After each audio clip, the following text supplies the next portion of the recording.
علیکم ورحمۃ اللہ وبرکاتہ۔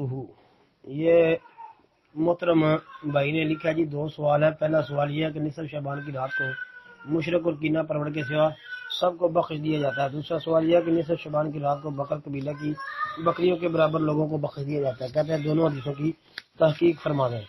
محترم بھائی، یہ جو پہلی حدیث ہے کہ نصف شعبان کی رات کو مشرک اور کینہ پرور کے سوا سب کو بخش دیا جاتا ہے، یہ ایک حدیث پیش کی جاتی ہے جو کہ حدیث کی کئی کتابوں میں آتی ہے۔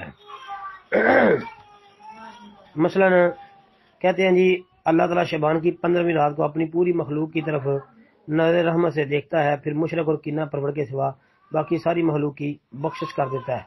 صحیح ابن حبان، شعب الایمان، امام بہقی وغیرہ کی حدیث ہے، لیکن یہ روایت بہت زیادہ ضعیف ہے، اس کے اندر اضطراب بھی پایا جاتا ہے۔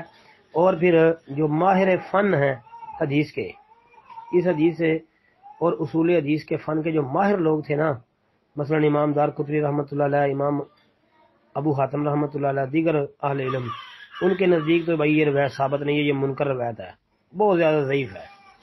تو شیخ البانی رحمۃ اللہ علیہ نے اس کے ترک جمع کر کے اس روایت کو سیسا سیاح میں یعنی صحیح قرار دے دیا۔ حسن لغیری بھی نہیں کہا بلکہ صحیح کہہ دیا ہے۔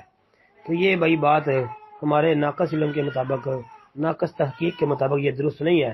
درست بات یہی ہے کہ یہ روایت ضعیف ہے، ثابت نہیں ہے، بلکہ منکر روایت ہے جی۔ بعض محدثین اور محققین کی تحقیق کے مطابق اگر دیکھا جائے تو یہ منکر ہے۔ رہ گئی بات دوسری روایت کی کہ دوسرا سوال جو ہے کہ نصف شعبان کی رات، اب وہ یہ آتا ہے کہ یقیناً اللہ تعالیٰ شعبان کی 15ویں رات کو آسمان دنیا پر آتا ہے، پھر اتنے لوگوں کی مغفرت کرتا ہے جتنے بنو کلب کی بکریوں کے بال ہیں۔ اور یہ ترمذی ابن ماجہ کی حدیث ہے، یہ بھی ضعیف ہے، ثابت نہیں ہے جی یہ روایت جی، یہ روایت بھی ثابت نہیں ہے۔